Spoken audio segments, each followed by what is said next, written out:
গল্পটি যেভাবে আছে সেভাবে পড়ছি। আতঙ্কের ঘর, পুরনো জমিদার বাড়ির রহস্য।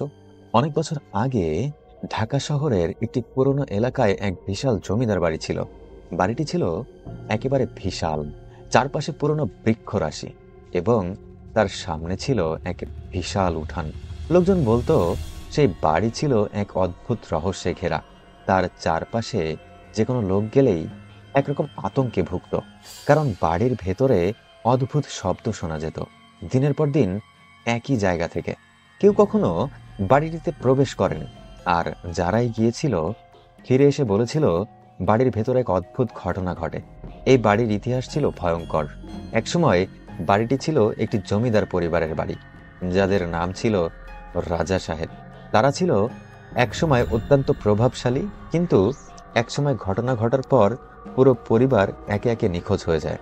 গ্রামের মানুষজন ধারণা করত যে জমিদার পরিবারের সদস্যদের আত্মা সেই বাড়ির ভেতরে আটকা পড়েছে, আর তারা তাদের মৃত্যুর পরও শান্তি পায়নি।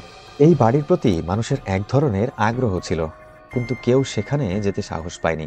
একদিন শহরের তিনজন তরুণ, রফিক, সুমন ও নুরানি, একসঙ্গে সেই বাড়ির রহস্য উদ্ঘাটন করতে যেতে প্রস্তুত হয়।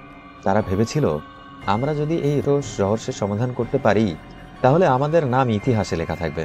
তারা প্রস্তুতি নিয়ে এক রাতে বাড়িটিতে প্রবেশ করার পরিকল্পনা করে।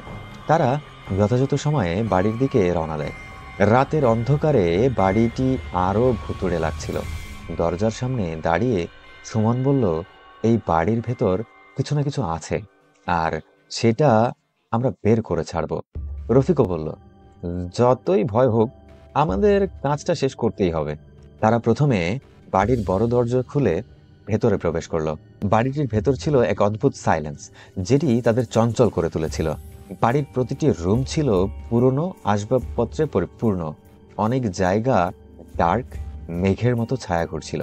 কাচের জানালাগুলো টাটকা বাতাসের সাথে একেবারে হালকা কাঁপছিল।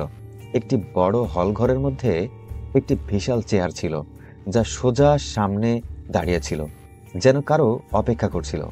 এত বড় বাড়ি, কিন্তু কোনো প্রাণী বা মানুষ ছিল না। এক অদ্ভুত শীতলতা চারপাশে বিরাজ করছিল। নুরানি বলল, এটা একেবারে অসম্ভব। কোথাও একটিও সিঙ্গেল জীবন্ত প্রাণী নেই। কিন্তু রফিক তার চোখে বিশ্বাসহীনতা নিয়ে বলল, আমরা আসল রহস্য জানতে এসেছি। আসো, চলো দেখো আমরা কোথায় গিয়ে পৌঁছাই। হঠাৎ তারা একটি ঘরের দরজা খুলে দেখতে পেল ভিতরের অদ্ভুত কিছু চিত্রের ছবি ঝুলছিল। কিছু পুরনো ছবির মধ্যে জমিদার পরিবারের সদস্যদের হাস্যোজ্জ্বল চেহারা ছিল, তবে তাদের চোখ দুটি একেবারে কালো এবং হালকা অস্বাভাবিকভাবে বড় ছিল। সেই ছবিগুলো যেন তাদের দিকে তাকিয়েছিল। তারা কেবল তাদের দিকে একটি অদ্ভুত অশুভ শক্তি ছড়িয়ে পড়ছিল। সুমন সেগুলো দেখে অবাক হয়ে বলল, এটা কি? এইসব কি মানুষের ছবি? নুরানি চোখ বড় করে বলল, এগুলো আসলে সেই জমিদার পরিবারের ছবি, কিন্তু তাদের চোখগুলো তো একদম কালো হয়ে গেছে। কি বলছো? আমরা কি এখানে কোনো ভুল করছি? এরপর তারা এক একটি ঘর ঘুরে বেড়াতে লাগলো। একটি ঘরের ভেতরে তাদের নজর পড়ে একটি বড় ঘরের মধ্যে একটা সিন্দুকের ওপর। সিন্দুকটি দেখতে খুব পুরনো ছিল, তার উপর ধুলোর স্তর জমে গিয়েছিল। রফিক ধীরে ধীরে সিন্দুকের লক খুলে ফেলল এবং সিন্দুকের ভেতরে ঢুকলো। তার অজান্তেই সিন্দুক থেকে একটি হালকা সাদা রশি বের হয়ে আসলো এবং রফিক অবাক হয়ে সেদিকে তাকালো। এই রশি যেন খুব রহস্যময় ছিল। সুমন তখন বলল, এই রশিটা কি রফিক? ঠিক তখন তারা শুনতে পেল একটি অদ্ভুত আওয়াজ।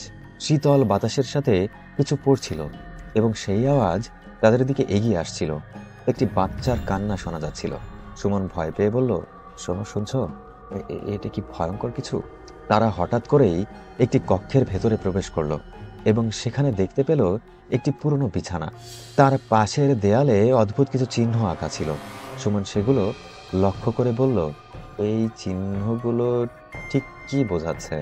আমাদের খুব সাবধানে এগোনো উচিত। হঠাৎ তারা শুনতে পেল একটি ভয়ঙ্কর শব্দ, যেন বড় কিছু হালকা বাতাসে ভেসে আসছে।